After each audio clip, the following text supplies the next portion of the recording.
The scream wasn't loud. It was sharp, desperate, and full of fear.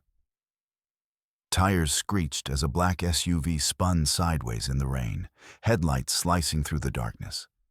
A woman stumbled backward, her heels slipping on wet pavement.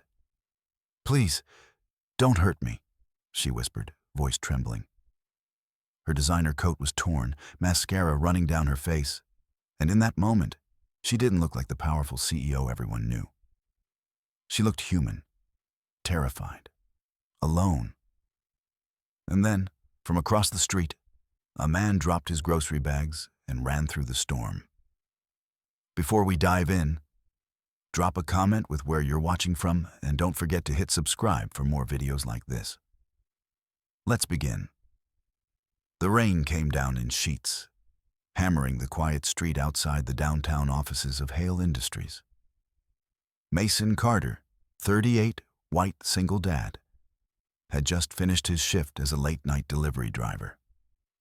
He was soaked, exhausted, and thinking about his 8-year-old son, Luke, who was probably still awake waiting for him with cold mac and cheese. Then he heard it, the scream.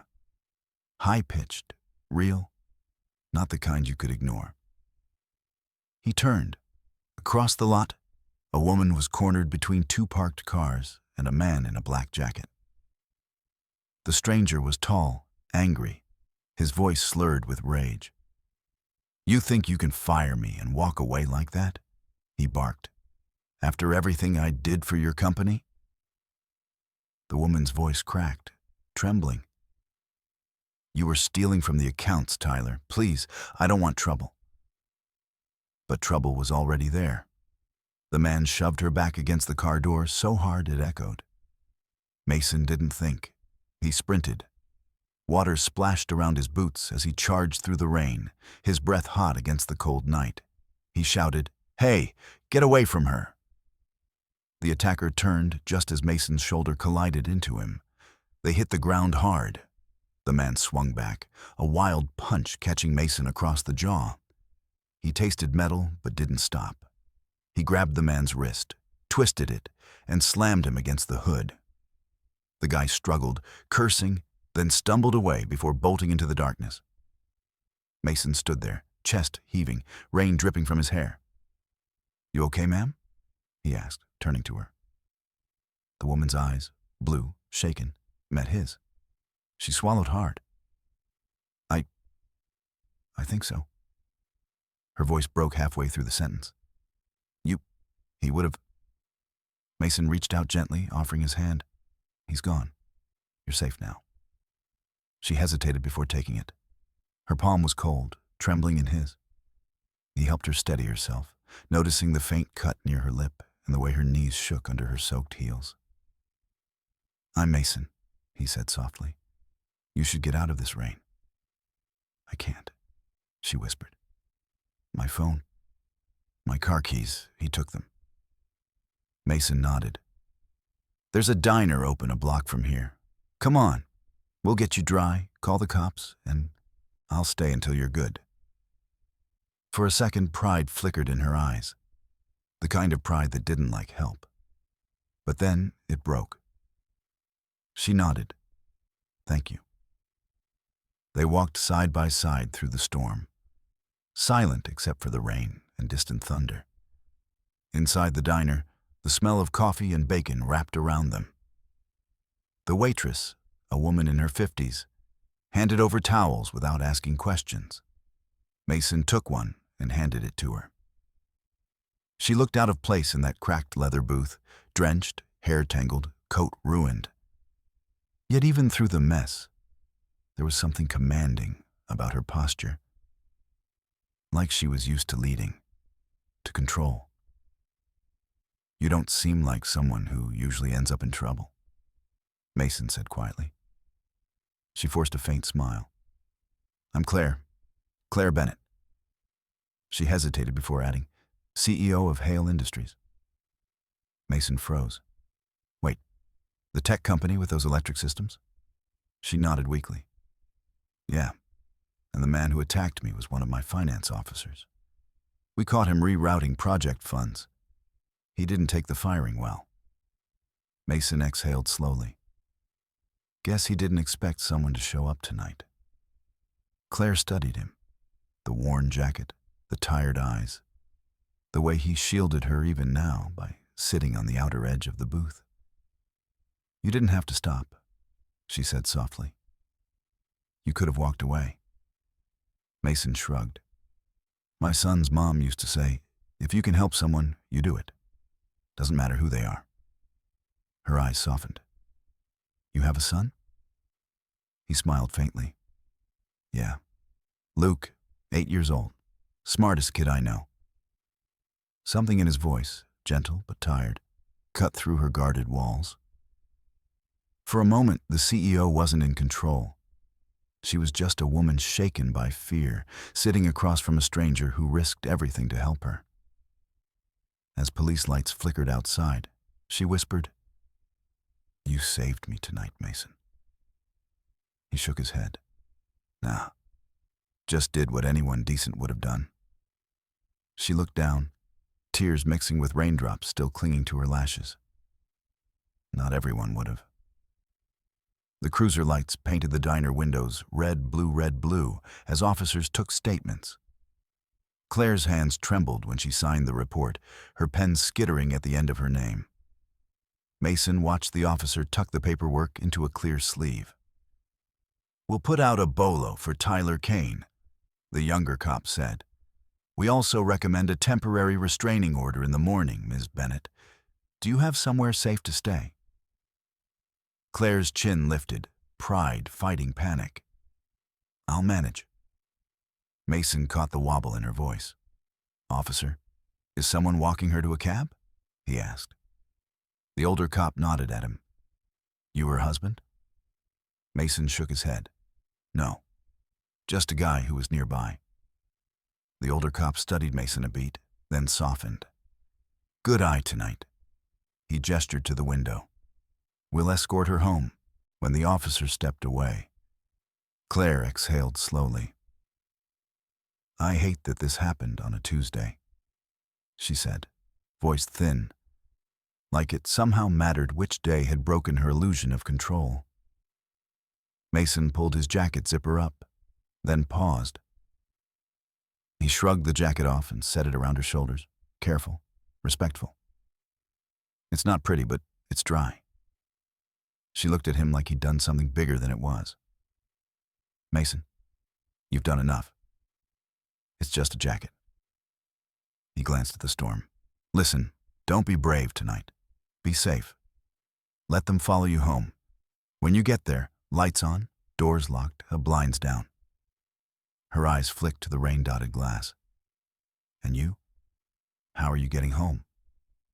I'm 2 blocks over. I'll jog. Besides, Luke, my son, gets worried if I'm late. At the name, something softened in her. Then go, she said, hugging the borrowed jacket. Thank you. He smiled once, small, lopsided. Text me when you get in. She blinked. I don't have your number. He tore a receipt from his pocket, scribbled digits, and slid it to her. Not a reward, just peace of mind. For the first time since the parking lot, Claire's smile looked real. I'll text. Mason reached his apartment soaked through. Luke was on the couch, asleep under a blanket fort. The TV paused on a dinosaur documentary. Mason toed off his boots quietly. He dried his hair with a kitchen towel and then stood there a moment, taking in his boy's steady breathing. Safe. Home. His phone buzzed. Unknown number. I'm in. Thank you. Claire Mason typed back. Good. Lock your door, double-check the patio, sleep, try. A long pause, then. Will you let me return your jacket tomorrow? He smirked at the screen. You can try. Good night, Claire. Morning arrived with a soft rush of tires on wet streets and the smell of coffee that Mason brewed too strong. Luke pushed cereal around in his bowl like it had wronged him. Big math test? Mason asked. Luke shrugged. Spelling. Wednesday is spelling. It's Wednesday? Luke laughed, crumbs on his cheek. You need a calendar, Dad. I need a brain upgrade. Mason ruffled his hair. The laugh untied the tightness in his chest. His phone pinged. Claire, are you free at 10 a.m.? Legal wants a witness statement at our headquarters. I'll arrange a visitor badge. Mason glanced at the clock. He had 2 deliveries before noon. He texted back, I can make 10:30, I'll be quick. Claire, I'll clear security and… Thank you again. Hale Industries headquarters was glass and steel and the hum of ambition. Mason felt underdressed in his cleanest work shirt, but the receptionist smiled when he gave his name. Mr. Carter? Ms. Bennett will meet you in Conference 6. He followed a hall of framed patents, their dates marching like a timeline of wins. Claire was waiting in the glass-walled room, hair pulled into a low bun, yesterday's mascara gone, a thin bandage near her lip. She wore a tailored navy suit, armor for the day. But the jacket he'd lent her was folded on the table like a talisman she wasn't ready to put away. You clean up nicely, she said, then winced. I didn't mean. It's fine, he said, smiling. You look like someone who slept 2 hours and still showed up. 3, she confessed. The company attorney, mid-40s, calm, entered and introduced herself as Naomi Feld. She recorded a brief statement. Mason described the lot, the shove, Tyler's words, what he did. Facts, clean and measured. When Naomi left, Claire stayed, fingers smoothing a crease in the jacket fabric. They'll file for the restraining order after lunch, she said. Security's on alert. We'll get him. We will, Mason agreed, and realized he'd said we. She caught it too. We, she repeated, almost shy. Then she added, I want you to send me your dry cleaning bill. He laughed. Claire, it's a jacket from a discount store. Then I'll buy you a better one. I don't need a better one. Her shoulders dropped, half exasperation, half relief at being told no by someone who wasn't afraid of her title. You won't even let me replace a zipper, will you? Nope. He tapped the folded jacket. But you can return that. She lifted it slowly, then hesitated. Can I keep it until tonight, just for today? He studied her, the flawless suit, the expertly composed face, and the way her hand kneaded the jacket like a lifeline. Keep it, he said. Bring it back when it stops helping. A knock at the glass. A security lead stepped in, tablet in hand. Ms. Bennett, we pulled overnight badge logs. Tyler used his card at 8:13 p.m., 2 hours after termination, to access the garage level. He shouldn't have been able to. Looks like his access wasn't fully revoked. Claire's jaw tightened. Fix it. Now. The security lead nodded. We're also monitoring your inbox. He sent an email at 2:17 a.m. from a burner address. Threatening tone. Let me see, she said. The man hesitated, then slid the tablet across. Claire read, face still. She handed it to Mason. The email was short, ugly in its simplicity. You ruined my life. I'm not done. You'll see me again. Mason felt his hands go cold. He's going to try to scare you into negotiating, he said. Any chance he had help with those account transfers? Possibly, Claire said, voice steady. We're auditing. Then he may not be acting alone. Mason looked at the security lead. Double escort for her in and out of the building. Rotate routes, vary times.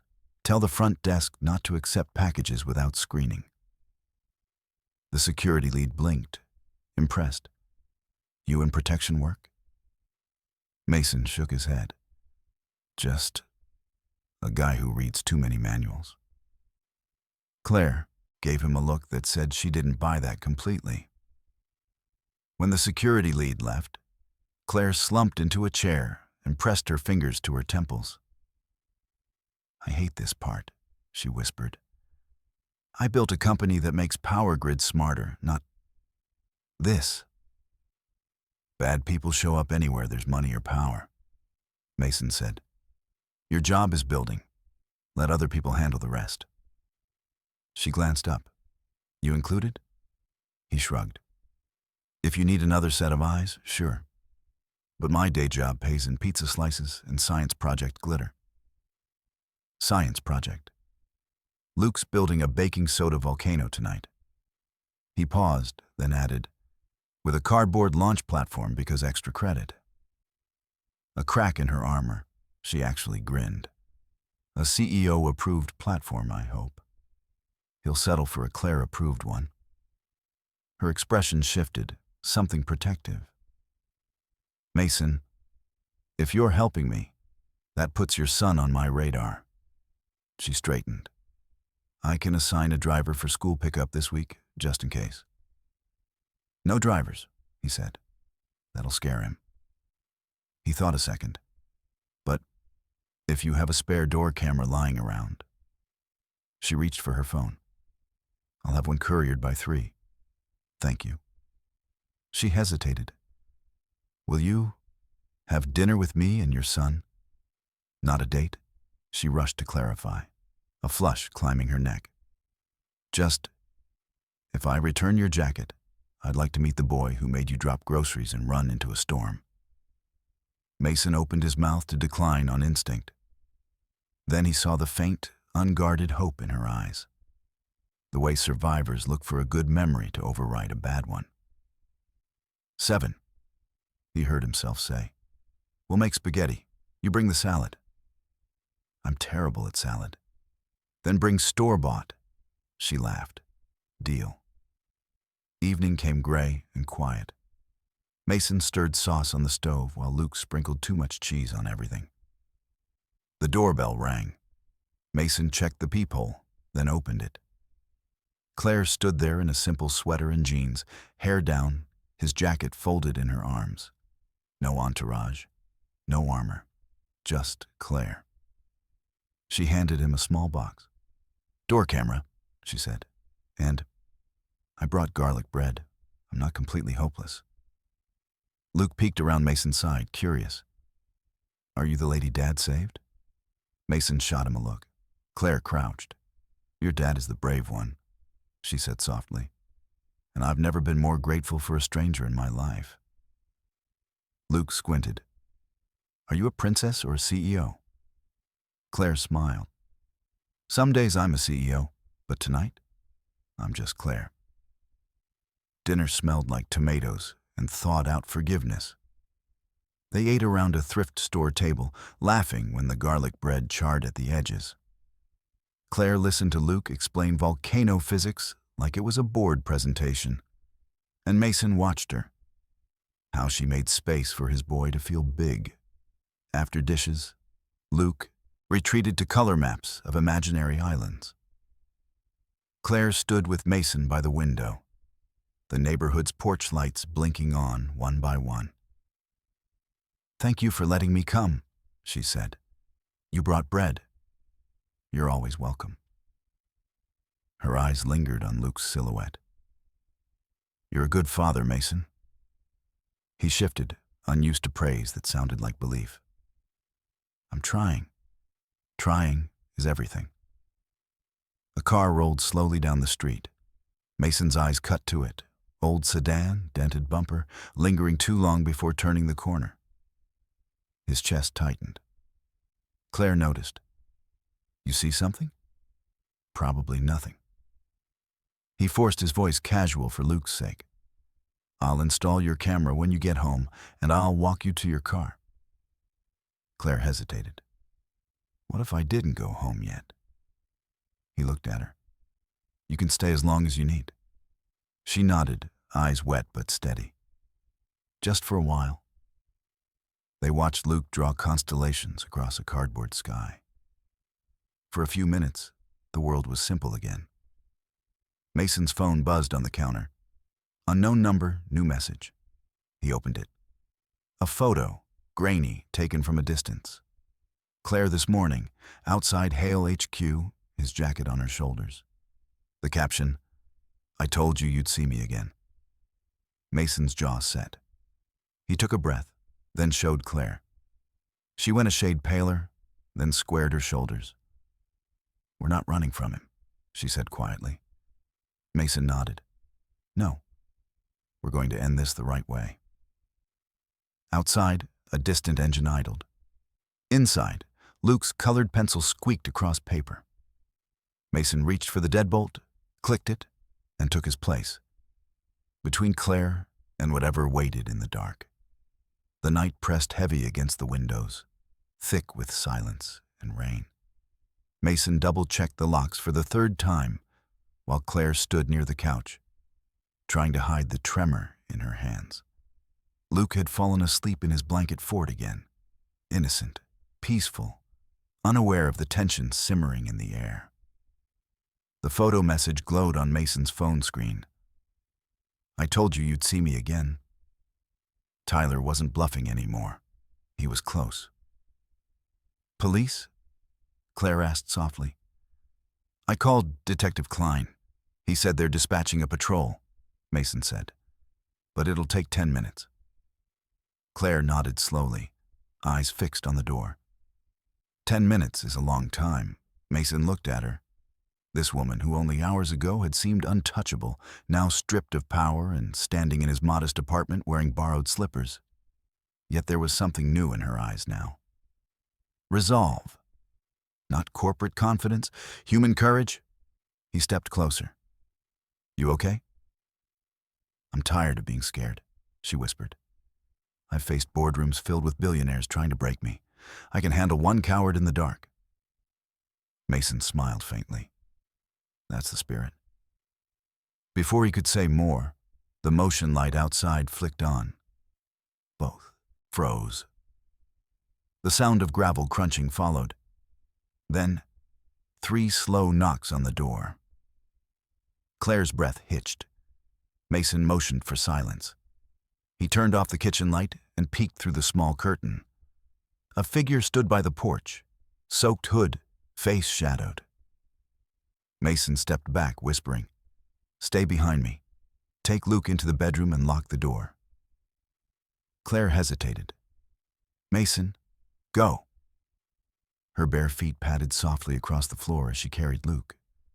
The boy stirred, but didn't wake. Mason grabbed the metal flashlight from the counter. It wasn't much, but it was solid. Another knock, harder. "Open up, Mason," came a voice, gravelly, low. "I just want to talk." Mason's pulse spiked. "Tyler." He didn't answer. The voice came again, closer now. "You think she's safe with you? You don't know what she's done." That last part made Mason freeze. "What she's done?" He frowned. A new sound, the crunch of glass. The side window. Mason moved fast, swung the flashlight just as a figure climbed halfway through. The metal connected with a sickening thud. Tyler grunted, falling backward onto the porch. Mason's voice was steel. "Police are on their way. Don't make it worse." Tyler laughed from the ground, blood streaking down his cheek. "You think she's some innocent angel? Ask her what she was hiding in those transfers. I was the fall guy." The words hit like static, disorienting, confusing. Mason glanced toward the bedroom. "What are you talking about?" Tyler spat on the ground. "Ask your new friend why 10 million vanished from her company's R&D fund last year. Ask who signed the papers." Mason's jaw tightened. "You're lying." "Am I?" Tyler snarled. "I sent proof to the feds this morning." Sirens began to wail in the distance, growing louder. Tyler looked up, eyes gleaming through the rain. "She's not who you think she is. You'll see." Then he ran, disappearing into the night before the squad cars turned the corner. 2 cruisers pulled up moments later. Officers flooded the street, flashlights slicing through the darkness. Mason gave a quick account, but his mind wasn't on the report. It was on Claire, her face when Tyler accused her, the flicker of guilt that had flashed in her eyes. When the officers left, Mason went inside. Claire stood by the window, pale but composed, holding Luke's toy dinosaur like it was something to anchor her. "He's gone," Mason said. "Cops are canvassing." Claire nodded. "I heard what he said." He hesitated. Was any of it true? She closed her eyes. Yes and no. "Talk to me, Claire." She sank onto the couch, fingers gripping her knees. "Last year, the board wanted to shut down our community energy program, the one providing free power grids to small towns. They said it wasn't profitable. So I rerouted some funds from R&D to keep it alive. I signed it under Tyler's department so it wouldn't flag the board." Mason exhaled slowly. "You broke a rule to help people." "I broke laws," she said bitterly, "and now he's using it to destroy me." He crouched in front of her, hands on his knees. "You built something good. You didn't steal for yourself. You helped others. That's not what villains do." Claire looked up, tears forming. The world won't see it that way, and Tyler knows it. Then tell the truth before he twists it. She shook her head. "If the board finds out, I lose everything. The company, my career, everything I've built." Mason's voice softened. "Maybe losing everything isn't as bad as losing who you are." That broke her. Her shoulders trembled as tears spilled. Mason reached out and gently took her hand, thumb brushing the back of her palm. "You did what you thought was right. Don't hide from that." For the first time, she didn't pull away. "How do you stay calm?" she asked quietly. "You risked your life for a stranger, and you act like it's nothing." He smiled faintly. "Because kindness isn't something you plan. It's something you live." Silence filled the space between them, heavy but healing. Outside, the storm was easing, leaving behind the soft hiss of wet streets. Claire wiped her eyes, then straightened. "I'm going to the authorities tomorrow. I'll tell them everything, about the funds, about Tyler, all of it." Mason nodded. "That's the right move." She exhaled shakily. "Will you come with me?" He smiled. "Yeah, I'm not letting you walk into that alone." The next morning, the world looked washed clean. Mason stood beside Claire in a federal office, the same jacket draped over her arm like armor. She gave her statement, voice steady, no corporate spin. The truth was messy, but real. When it was done, they stepped outside into sunlight. Claire turned to him. "You've done more for me in 2 nights than most people have in years." He grinned. "I didn't do it for you. I did it because my son's watching how I treat people." She smiled at that, soft, proud, changed. "Luke's lucky. He'd say I'm just annoying. Then he got that from you." They laughed, genuine, exhausted laughter that cut through the weight of everything that had happened. Her phone buzzed. A message from the board's legal office. She opened it, read silently, then handed it to him. "Board acknowledges decision to self-report. Integrity will be taken into account during internal review." Her eyes watered again, but this time from relief. Maybe honesty isn't the end after all. Mason smiled. "Told you. You stand for something. You can survive anything." Claire looked at him for a long moment. "You know, Mason, when I said, 'Please don't hurt me' that night, I wasn't just afraid of Tyler. I was afraid of the world seeing me weak. But you didn't see weakness. You saw a person." He shrugged. "We've all been scared. The only difference is what we do after." She reached for his hand, fingers intertwining with his. "What are you doing after this?" He smiled. "Probably cleaning spaghetti sauce off the wall." She laughed, that deep, freeing kind of laugh that only comes after surviving something terrifying. Then maybe I'll help. I owe Luke a better batch of garlic bread. Just don't burn it this time, he teased. No promises, she said, eyes glinting with warmth. As they walked down the steps together, the city light reflecting off the wet pavement, Claire looked up at him and whispered, "Thank you for standing between me and danger." Mason smiled. Always. He didn't mean it as a promise, but somehow it became one.